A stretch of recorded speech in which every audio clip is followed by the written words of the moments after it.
ॐ भूर्भुवः स्वः तत्सवितुर्वरेण्यं भर्गो देवस्य धीमहि धियो यो नः प्रचोदयात्।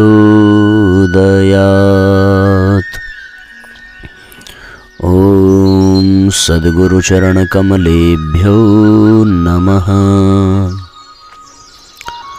परम पूज्य गुरुदेव परमवंदनीय माता जी के सूक्ष्म उपस्थिति में ऑनलाइन दैनिक स्वाध्याय के आज के एपिसोड में आप सभी का बहुत बहुत स्वागत है। आज का अध्याय पुरुषार्थ चतुष्टय, भारतीय संस्कृति में जीवन के 4 आधार। ये अध्याय है बहुत महत्वपूर्ण। आप सभी अधिक से अधिक शेयर अवश्य करें जिससे कि सबको इसका लाभ मिल सके। आइए प्रारंभ करते हैं आज के सत्र को। मनुष्य विधाता की सर्वोत्कृष्ट रचना है, उससे श्रेष्ठतर जीवन यापन की अपेक्षा की जाती है जिससे कि मानव जीवन का उद्देश्य पूरा हो सके। मानव इसी धरती पर क्यों आया, उसके जन्म का उद्देश्य क्या है, जीवन का लक्ष्य क्या है और इसको प्राप्त करने के साधन क्या हैं। जीवन के इन यक्ष प्रश्नों के उत्तर ऋषियों ने पुरुषार्थ चतुष्टय के रूप में दिए हैं, जो जीवन का स्पष्ट दिशा बोध करते हैं। वह इसमें निहित प्रश्नों के समाधान भी देते हैं। अतिशयोक्ति न होगी यदि यह कहें कि भारतीय संस्कृति का भव्य भवन पुरुषार्थ चतुष्टय के 4 स्तंभों पर खड़ा है। पुरुषार्थ चतुष्टय एक तरह से आचार शास्त्र हैं, कर्तव्य शास्त्र हैं, जीवन जीने की कला के साधन हैं। ये सत्कार्य के लिए अंतर्दृष्टि देते हैं, जीवन को अनुशासित करते हैं, ऊपर उठने की प्रेरणा देते हैं और आत्मा के परिष्कार के साथ जीवन के परम लक्ष्य मोक्ष की प्राप्ति संभव बनाते हैं। पुरुषार्थ चतुष्टय में धर्म को प्रथम स्थान दिया गया है और अर्थ तथा काम को दूसरा एवं तीसरा स्थान मिला है। इसका आशय यही है कि अर्थ और काम की प्रक्रिया धर्म पर आधारित हो। हम जो अर्थ का उपार्जन करें या काम का उपभोग करें, वे सब धर्ममय हों। भारतीय संस्कृति में यह धारणा है कि मानवीय जीवन का उद्देश्य मात्र अर्थ का उपार्जन एवं कामोपभोग नहीं हो सकता। धर्म के आधार पर एक उच्चतर जीवन इसका मौलिक प्रतिपादन है, जिससे व्यक्ति और समाज दोनों में सुख शांति व्याप्त हो सके। धर्म सदाचरण, कर्तव्य पारायणता, मानव मूल्यों का द्योतक है। धर्म स्व अनुशासित नैतिकतापूर्ण लोक यात्रा पूरी करने, भली भांति जीवन व्यतीत करने संबंधी नियमों का सनातन स्रोत है। धर्म के अभाव में अर्थ और काम अवनति, अशांति एवं पतन के कारण बन जाते हैं। अतः धर्म उन नियमों का नाम है जिनका पालन करते हुए हमें काम व अर्थ का उपभोग करना है एवं आत्मिक सुख और शांति का मार्ग प्रशस्त करना है। वैशेषिक दर्शन के अनुसार धर्म अभ्युदय और निःश्रेयस देता है, अर्थात लौकिक और पारलौकिक दोनों पक्षों को साधता है। अभ्युदय जहाँ लौकिक सुख, समृद्धि और संपन्नता है, तो निःश्रेयस आत्मिक शांति और मोक्ष। ऋषि पराशर महाभारत के शांति पर्व में कहते हैं कि धर्म का ही विधिपूर्वक अनुष्ठान किया जाए, जो इस लोक में ही नहीं इहलोक में भी कल्याणकारी होता है। इससे बढ़कर श्रेय का दूसरा कोई साधन नहीं है। धर्म का अर्थ धारणा से भी है, जो सबको धारण करता है। धर्म इस सृष्टि को, इस जीवन को धारण किए हुए है। इस रूप में धर्म का अभिप्राय श्रेष्ठ गुणों से भी है, जिन्हें धारण किया जाता है। महर्षि मनु ने धर्म के 10 लक्षणों के रूप में इन्हीं सद्गुणों का वर्णन किया है। इस रूप में धर्म का आशय उपासना पद्धति से अधिक श्रेष्ठ आचरण है। जब अर्थ और काम धर्म मूलक होते हैं, जब व्यक्ति का जीवन सुखी और समाज सुव्यवस्थित रहता है, तभी मोक्ष फलित होता है। अन्यथा व्यक्ति इस लोक और परलोक दोनों में दुख भोगता है तथा समाज में अशांति और अव्यवस्था व्याप्त रहती है। अर्थ का अभिप्राय धन, संपत्ति व साधन वैभव से है, जिनके आधार पर मानवीय जीवन की मूलभूत आवश्यकताएं पूरी होती हैं। परिवार का पालन पोषण होता है, समाज के विकास कार्य आगे बढ़ते हैं। यह आवश्यक है कि धन का अर्जन न्याय, नैतिकता तथा सत्य पर आधारित हो, जिसमें साधन की शुचिता का विशेष ध्यान रखा जाए। अथर्ववेद में ऋषि कहते हैं, जैसे कोई अपनी गौशाला में आई हुई गौओं की जांच करता है कि ये मेरी हैं या नहीं, उसी प्रकार मैं अपने पास आई हुई लक्ष्मी का निरीक्षण करता हूँ। जो पुण्य की लक्ष्मी है उसे मैं अपने पास रहने देता हूँ, किंतु जो पाप युक्त है उसे हटा देता हूँ। ऋग्वेद में ऋषि कहते हैं कि मैं अन्य की कमाई न खाऊं, अर्थात यह अनुचित ढंग से अर्जित न हो। हे इंद्र, हमें श्रेष्ठ धन दो, हमें निष्ठा व ईमानदारी द्वारा अर्जित श्रेष्ठ व शुद्ध धन दो। अथर्ववेद के अनुसार पुण्य से अर्जित किया गया धन ही मेरे घर की शोभा बढ़ावे। महाभारत शांति पर्व में सच्चे धन पर चर्चा करते हुए कहा गया है कि धर्म का पालन करते हुए जो धन अर्जित होता है वही सच्चा धन है। जो अधर्म से प्राप्त होता है वह धन तो धिक्कार करने योग्य है। संसार में धन की इच्छा से शाश्वत धर्म का त्याग कभी नहीं करना चाहिए। महान नीतिज्ञ चाणक्य वर्जित धन के संबंध में प्रकाश डालते हुए कहते हैं कि जो धन दूसरों को पीड़ा या हानि पहुंचाकर, धर्म का उल्लंघन करके और शत्रु के सामने झुकने से प्राप्त होता है, वह धन मुझे नहीं चाहिए। अन्याय से यदि किसी का तिनका भी ले लिया जाए तो वह दुखदाई होता है। इसीलिए चाणक्य ने कहा है, मातृवत परदारेषु परद्रव्येषु लोष्ठवत् आत्मवत् सर्वभूतेषु यह पश्यति स पश्यति। अर्थात जो पराई स्त्री को माता के समान, पराये धन को काठ के समान और समस्त प्राणियों को अपने समान देखता है, वही देखता है। उपनिषदों में तेन त्यक्तेन भुंजिताः अर्थात त्याग पूर्ण भोग को जीवन का आदर्श कहा गया है। काम सृष्टि का मूल कारण है, मनुष्य की स्वाभाविक एवं जन्मजात प्रवृत्ति है। संतानोत्पत्ति मानव जाति की परंपरा को अक्षुण्ण बनाए रखने के लिए काम आवश्यक है। इस रूप में यह एक प्राकृतिक एवं नैसर्गिक कामना है। शास्त्रों में एक सीमा मर्यादा में रहकर काम सेवन की बात कही है तथा इसकी अति की वर्जना प्रतिपादित की गई है। अनियंत्रित या अति विषयासक्ति बल एवं बुद्धि का नाश करती है।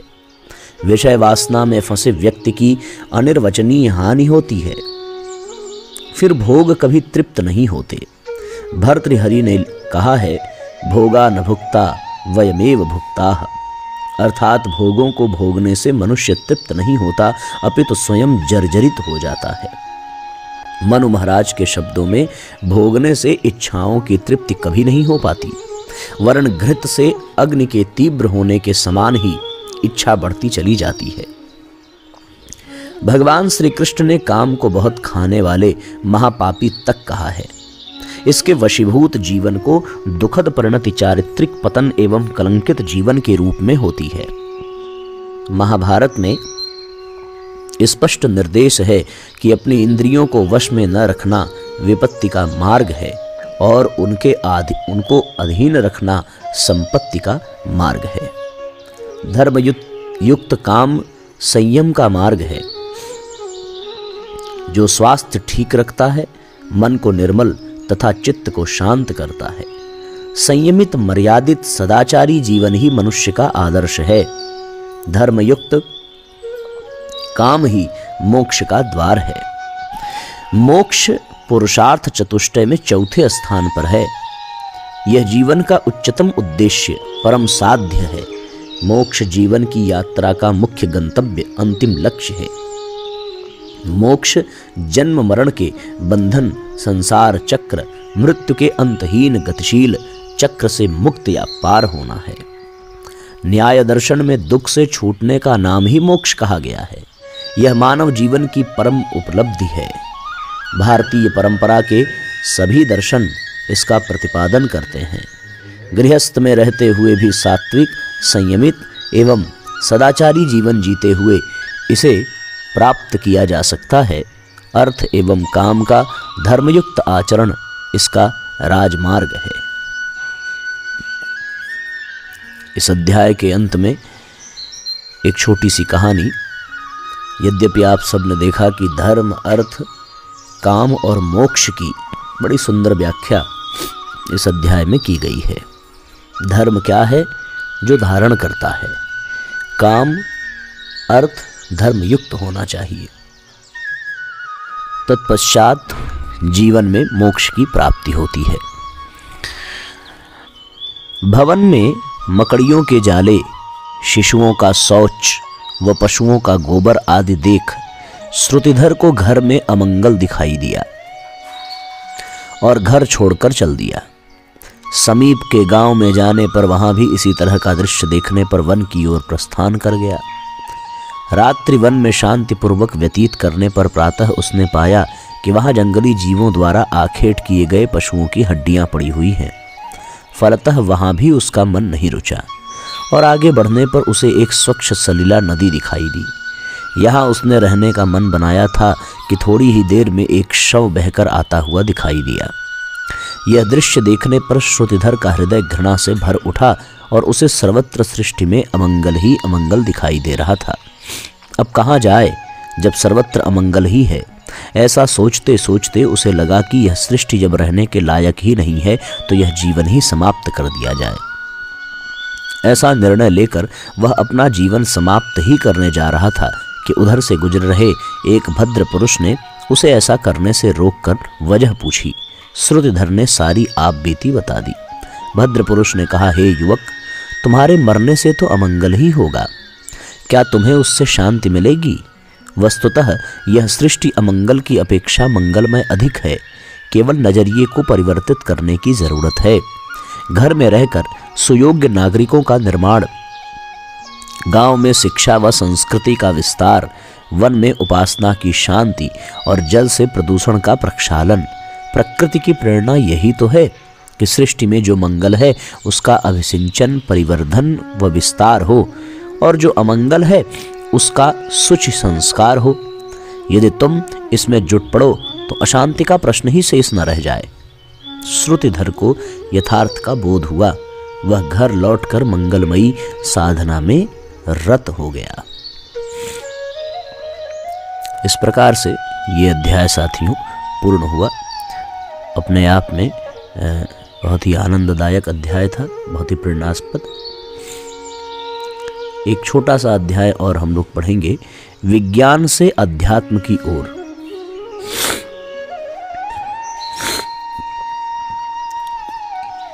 अध्यात्म और विज्ञान एक दूसरे के परिपूरक हैं। ये दोनों एक ही सिक्के के दो पहलू हैं। दोनों एक दूसरे के बिना रह नहीं सकते।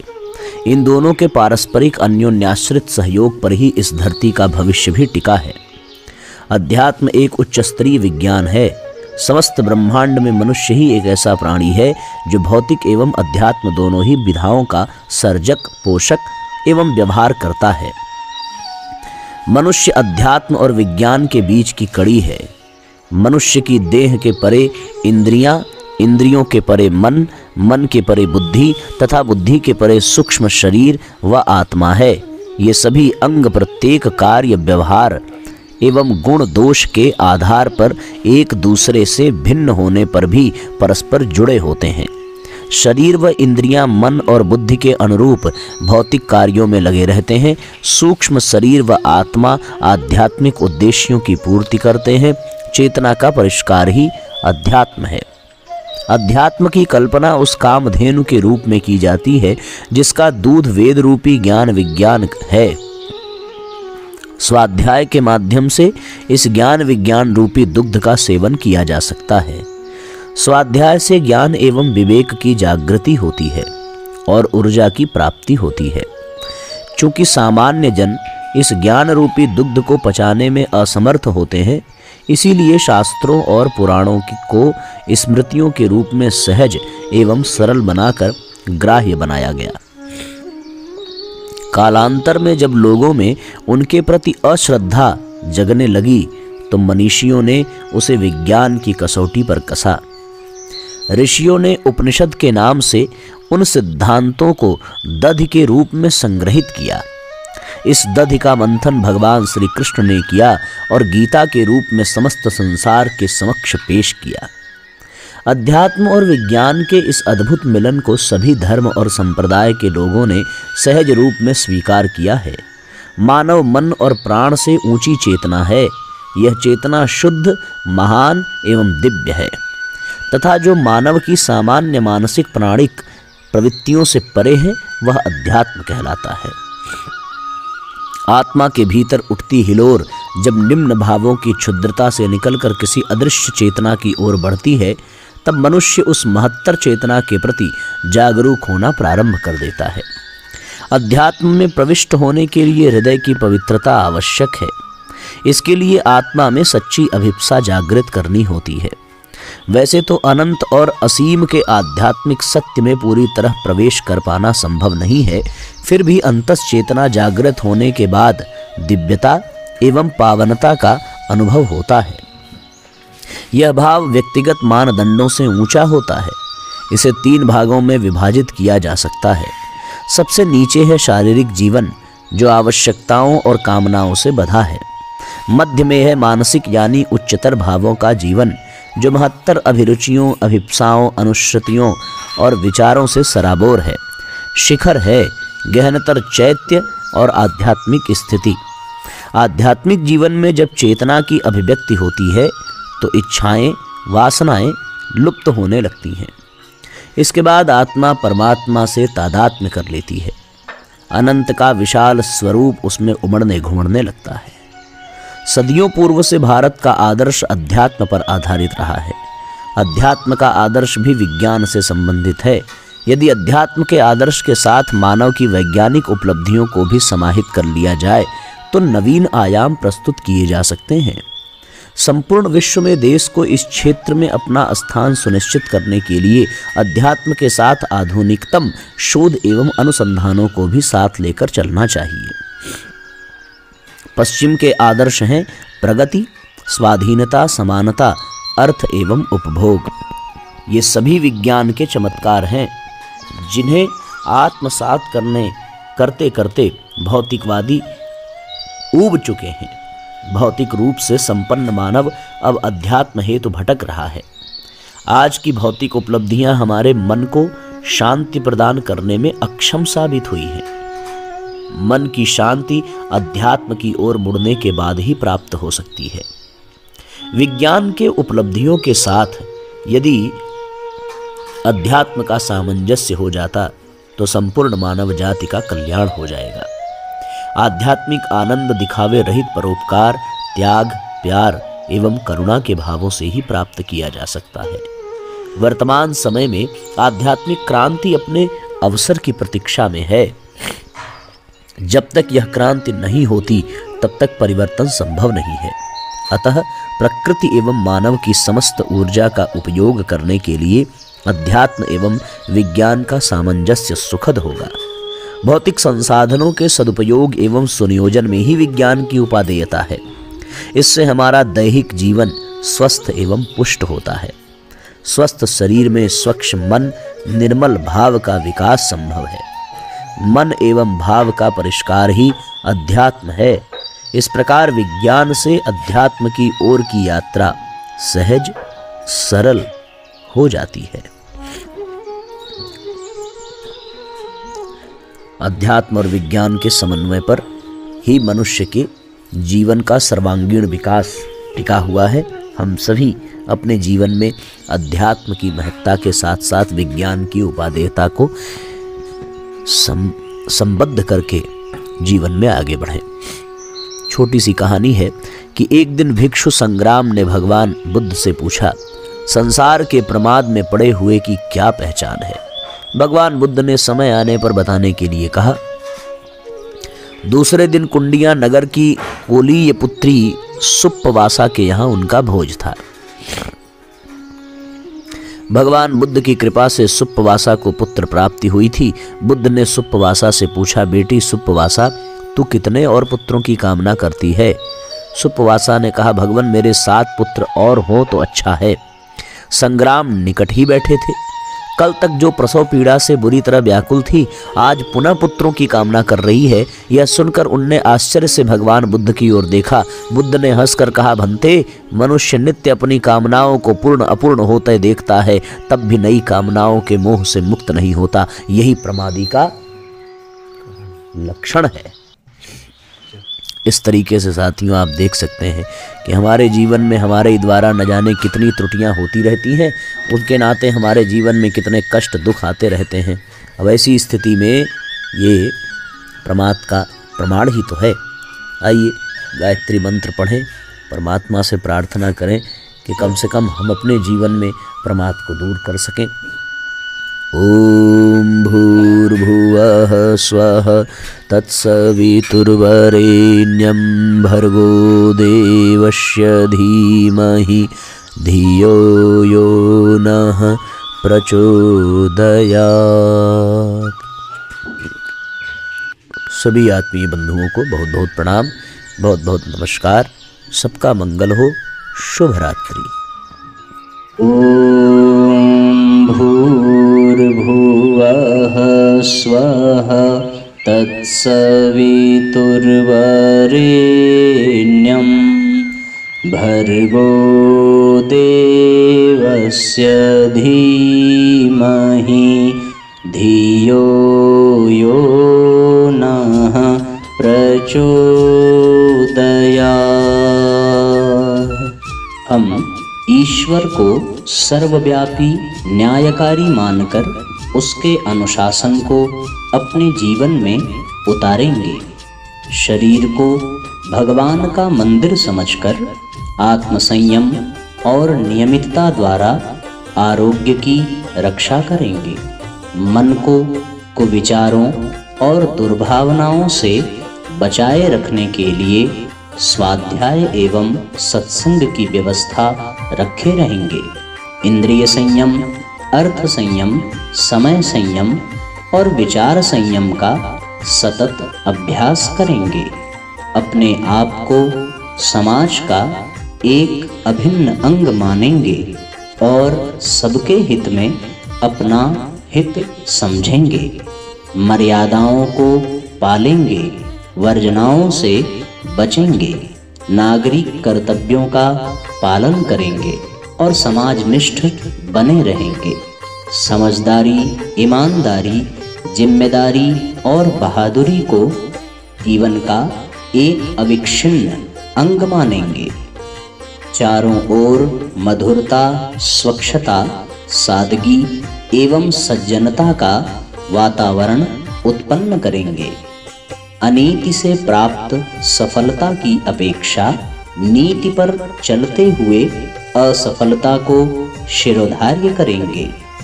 मनुष्य के मूल्यांकन की कसौटी उसकी सफलताओं, योग्यताओं एवं विभूतियों को नहीं, उसके सद्विचारों और सत्कर्मों को मानेंगे। दूसरों के साथ वह व्यवहार नहीं करेंगे जो हमें अपने लिए पसंद नहीं।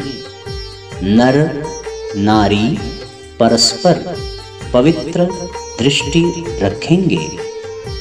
संसार में सत्प्रवृत्तियों के पूर्ण प्रसार के लिए अपने समय, प्रभाव, ज्ञान, पुरुषार्थ एवं धन का एक अंश नियमित रूप से लगाते रहेंगे। परंपराओं की तुलना में विवेक को महत्व देंगे। सज्जनों को संगठित करने, अनीति से लोहा लेने और नवसृजन की गतिविधियों में पूरी रुचि लेंगे। राष्ट्रीय एकता एवं समता के प्रति निष्ठावान रहेंगे। जाति, लिंग, भाषा, प्रांत, संप्रदाय आदि के कारण परस्पर कोई भेदभाव न बरतेंगे। मनुष्य अपने भाग्य का निर्माता आप है। इस विश्वास के आधार पर हमारी मान्यता है कि हम उत्कृष्ट बनेंगे और दूसरों को श्रेष्ठ बनाएंगे तो युग अवश्य बदलेगा। हम बदलेंगे, युग बदलेगा। हम सुधरेंगे, युग सुधरेगा। इस तथ्य पर हमारा परिपूर्ण विश्वास है।